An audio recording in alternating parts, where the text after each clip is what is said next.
If you're watching this video and you're my friend, you're probably wondering why in the world is my friend Grady making a video about how babies are made? And I would like to clarify on that. I'm not making a video on how babies are made. I'm making a video about how I thought babies were made as a child, okay? And I'm also commentating on the fact of how they said babies were made back in 1957.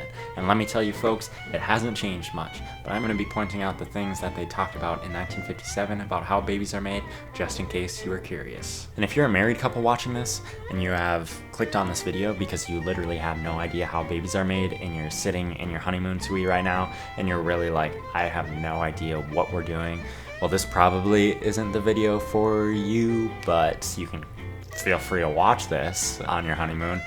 Congratulations on getting married, by the way. That's a very exciting accomplishment. But for everyone else watching this video, regardless of who you are, where you came from, or what struggles you went through in life, or what questions you've had about babies, this episode is for you because you will probably learn a thing or two. And so without further ado, this is another episode of Love Stories with Grady.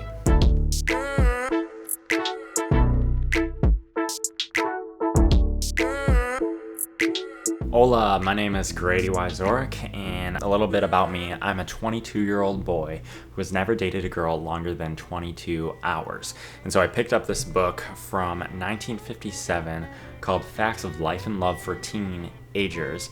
And even though I'm not a teen, I assumed that I could probably learn a thing or two about love from this rare gem. We're going to be diving into chapter 3, where this book talks about how babies are made, and I'm going to see what I can learn from it in order to apply to future relationships. And so if you're here, feel free to subscribe for more videos like this right down below somewhere on the screen. I trust in you to figure it out. Or you can like this video, because liking this video shows me that you were here. It's like spray painting on the wall, I was here. And that is very informative for me to know. So I'm going to talk a little bit about what I learned from this book, and then I'm going to mention a little bit about how I thought babies were made when I was younger, and so we'll get to that in a second. But one of the interesting things in this chapter, what he was talking about, was how through the generations, sometimes parents are afraid to talk to their kids or teenagers about exactly how babies are made and how it works, and sometimes they avoid talking about it, or they speak in vague terms like I'm gonna be doing on this whole video, because I don't believe it's my right to be the first one to tell you how babies are made if you have no idea how babies are made. But anyway, back to the point. Parents through the generations have been uncomfortable telling their kids, and then those kids, when they grow up, they're uncomfortable because their parents weren't teaching them, and so they don't teach their kids, and then it's just this endless train of kids not knowing anything about how things work. And for me, my parents were pretty informative, but I still remember back in the day what I thought before they told me, because as a kid, you're shown different things like swans or whatever the heck those birds are, holding like babies in swaddling clothes flying through the skies, and there's films like, oh yeah, these storks are exactly how babies are made. They just pick up these things and deliver it to the parents. And you're like, all right, is that true? Is that not true? That's not what I thought when I was a kid, but that is what some kids think. So the book, after it was mentioning that, started getting into, all right, here's how babies are made, and here's the biology of this, and the biology of that, and the biology of this. I'm like, whoa, because I know how babies are made, but I've never necessarily read about it in a book. And so it wasn't necessarily shocking to me, but it was kind of made me uncomfortable sitting there prepping to do a YouTube video on this, because this is not something that's necessarily talked about in biological details on a daily basis. And it kind of takes the romantics out of it, and it's just like, all right, we're gonna go full into terminology here as if we are a dictionary that is educational. Then I started talking about the baby's growth. And I thought this was super interesting because I learned a lot about the umbilical cord, and I knew the umbilical cord was to feed the baby, but what I didn't know was that a baby's waist goes back through the umbilical cord to the mother. And I never thought about this before. Supposedly, according to this 1957 book from Evelyn Millis Duvall, right here, it says that, and could be true, it could be not, comment below if you know, it was saying the waste from the baby, like the poop and the pee and different stuff like that from the food it's digesting, it goes back through the umbilical cord and goes into the mother's bloodstream and it talks about how this is eventually gotten rid of by the mother through both her lungs and her kidneys. And I was like, oh my gosh, my respect for the woman went from like this to this. Can you imagine trash going through your bloodstream and having to be escaped through your lungs or your kidneys? If you eat Doritos, you probably can't imagine that, but that's another video. Another interesting fact in this book was that it said that doctors have found through the years that it's easier for a woman to give birth if she's not afraid, if she's not having fear throughout the process. And that taught me a valuable lesson. Sometimes things in life go a lot easier if you're not so caught up in fear of doing it.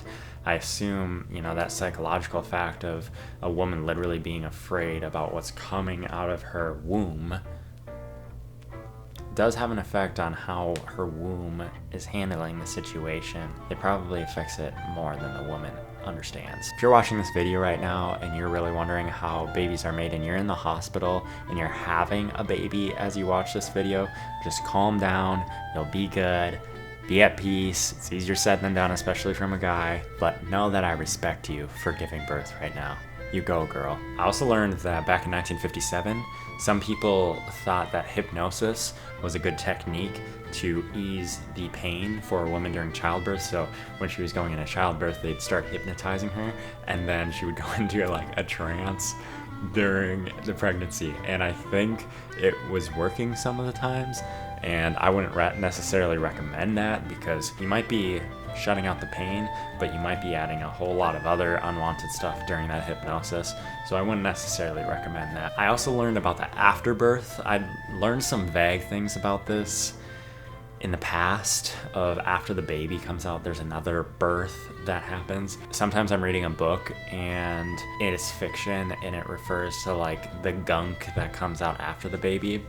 And it's kind of been out of sight, out of mind, where I didn't necessarily want to know what they were talking about, so I stayed blissfully ignorant. But this book right here, Evelyn Millis Duvall, went into some detail in regards to what exactly is birthed after the baby is birthed, and it's basically what the umbilical cord is connected to is birthed out of the woman after the baby comes out. Another myth about childbirth that I didn't know was that people back in the day thought that when a child came out with a birthmark on their skin, that it was the birthmark was signifying exactly something the mother was really scared about during the 9 months of pregnancy, and so that was on the child for the rest of life. And obviously that's a myth, that's not true. I have a birthmark right here, you can't really see it, but it's kind of shaped like I thought as a kid it was shaped like a Star Wars fighter pilot if you look at it from this angle. Alright, so that's what I learned throughout this book. How will this help me date a girl longer than 22 hours down the road? Who knows? Who the heck knows? It will probably help me in marriage. I'm not quite sure how much that'll help me in dating, because I myself don't necessarily plan on shooting out a dozen kids before I have put a ring on it, if you know what I mean. Also, I just noticed my computer stopped showing the love stories with Grady, and maybe that's a sign I should wrap up. So let's talk about how I thought babies were made as a kid. So I remember exactly where I was sitting. We were sitting in the living room and my mom was talking to me and my younger brother. I have no idea the age that I was. I don't think it was any older than 7 or 8 or 6. I don't know, it was around that time, probably not 6, but I don't necessarily remember exactly how my mom explained the whole process of how babies were made to me. But all I do remember is being so shocked that the way I thought they were made was totally wrong. So when I was a kid, people would say, oh yeah, they slept together. they slept together, and then they had a baby, right? So I thought when a man slept in the same bed as a woman, that the man would just get the woman pregnant. So as a young kid, I was worried, like if I laid down and slept nearby someone, I was worried if I was gonna accidentally like get them pregnant. And so that was like a big worry of mine when I was growing up. If you're watching this, you likely already know how babies are made. So what I thought was that the seed in the man would escape during the sleep. And remember, this is when I was like 6 or something that I thought this. I thought the seed of the man would escape and would wiggle, like transport itself across the bed and like like a little squirrel or like a little caterpillar or whatever, like super small and invisible, and then eventually it would find the woman like a magnet, and then it would get her pregnant. That is literally how I thought babies were made. If you learned something in this video, comment below.